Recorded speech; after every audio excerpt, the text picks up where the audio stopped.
What's going on, guys, and welcome back to another video. So today I want to give you a full Social Security update. We're going to talk about the double SSI payment. A lot of people have been asking, hey, where's my $1,828 payment? Well, I'm going to address that in today's video. We're also going to talk about what Senator Joe Manchin has been discussing. So in a moment, I will give you the latest news regarding Social Security. We're going to talk about Senator Joe Manchin and what he's asking for. I want to address the senators that are considering a bipartisan bill to fund Social Security. And I also want to address what Senator Joe Manchin said and what he recommends for Congress as a punishment if they cannot pass this very important bill. So that's what we're going to discuss in just a minute. But first, I want to talk about that double SSI payment for March. Where is it? First off, I got a lot of questions lately as to, hey, I only got $900 and some. Where's the rest of my money? What is going on? You lied. There was supposed to be a double payment. We did not get a double payment. Well, I got a bunch of questions on that and comments, so I want to address that. First, here's what you need to know. There is a $914 payment that is supposed to be coming. It should have came on March 1st. There is a double payment for this month. However, they do not lump them together. They're two different payments. Now, I want to be very clear on this because I know a lot of people are in dire need of this money.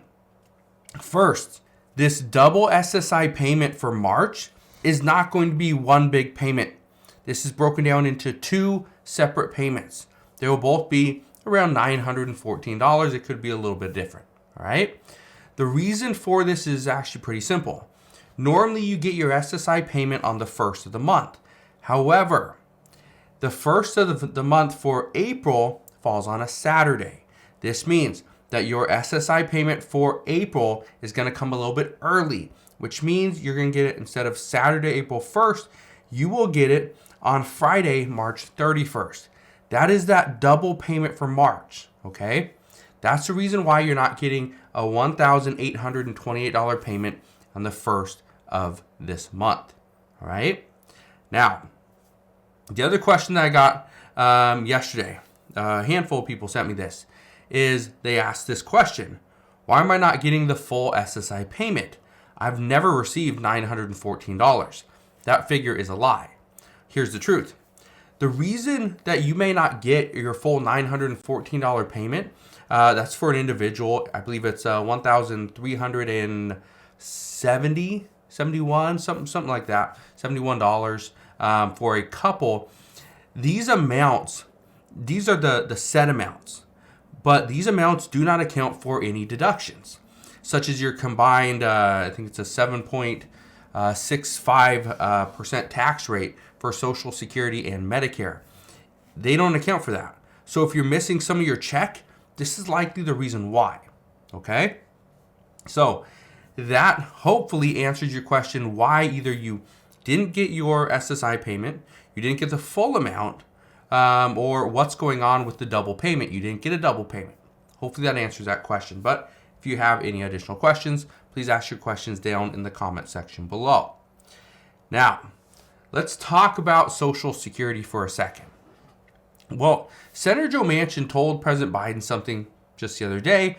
He said, you pretty much can't just tax your way out of debt. But here's the exact quote. He says, and I quote, you can't basically just tax your way out of debt. You can't borrow your way out of debt, and you can't cut your way out of debt. You can do a combination of all those things to a certain extent and manage your debt. We're not managing debt. That is part of the problem.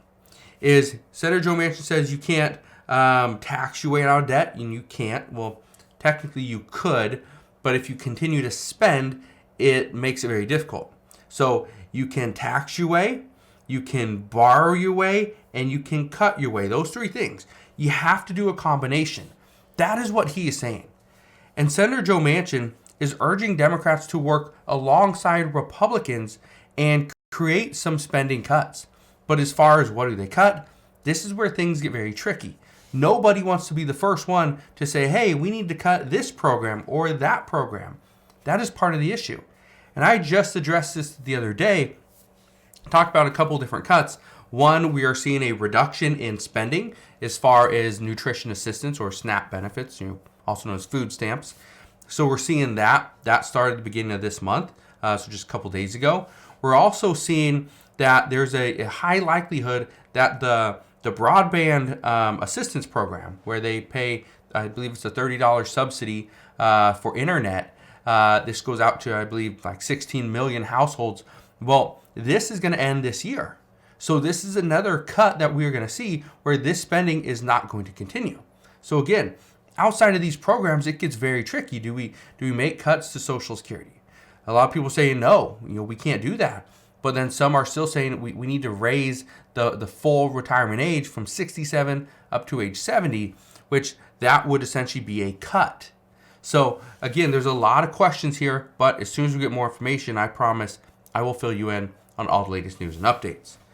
Now, here's the big news, and this came out yesterday, is what we do know is that there's a group of senators. Senator Bill Cassidy is one, Senator Angus King is another. There's others on there as well. But they're proposing a bill or a plan to provide relief to Social Security. And again, I talked about this yesterday.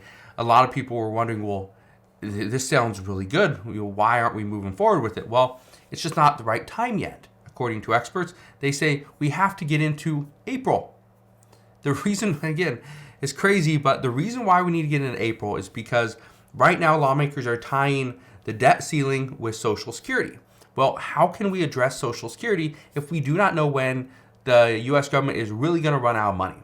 Well, we won't know that until after April 18th, when that's when everybody is supposed to file their federal income tax returns. So the Treasury would know how much money the U.S. actually has at that point. Well, until then, we're kind of in limbo. So we still have pretty much a month and a half, 2 months, before we're going to know this. But in this proposal, the big thing behind it is it's going to, well, first off, it wants to raise the full retirement age from 67 up to 70. I doubt that happens. I think they just threw that one in there, but my guess is that will get cut. That will be wiped out of this bill. But the big one is they want to create a sovereign wealth fund. In this fund, it would be it would start off with a $1.5 trillion. That would be in it. And the purpose behind this fund is it needs to provide 8% return every single year. If it can do that, that's great. But if it can't, this is where the two senators that are crafting this bill, they've come to the conclusion that the best thing to do would be to raise payroll taxes then. First, make sure, or hopefully the fund will be able to return 8% every single year. But if they can't, then we would increase payroll taxes the following year in order to accommodate for that figure. And so based off of how far off the wealth fund is, that is where we would raise taxes. Now, it doesn't bring up the question whether or not if we return more than 8%, do we bring that the taxes down? It doesn't address that. So that's something that we will probably figure out very soon. But by doing this, it would allow Social Security to stay solvent for more than 75 years. So that's a big boost right there. Now, remember how I just said lawmakers are pretty much tying the debt ceiling to Social Security? Well, here's what we know. Senator Joe Manchin just said the other day, and let me read you this quote.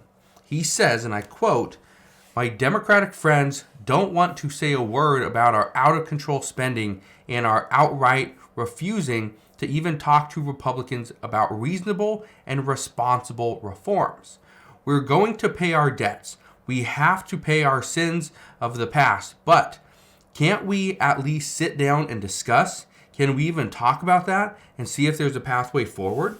Then he goes on to add, "If we don't pass a budget, we, as elected leaders from the president all the way down, should not get paid.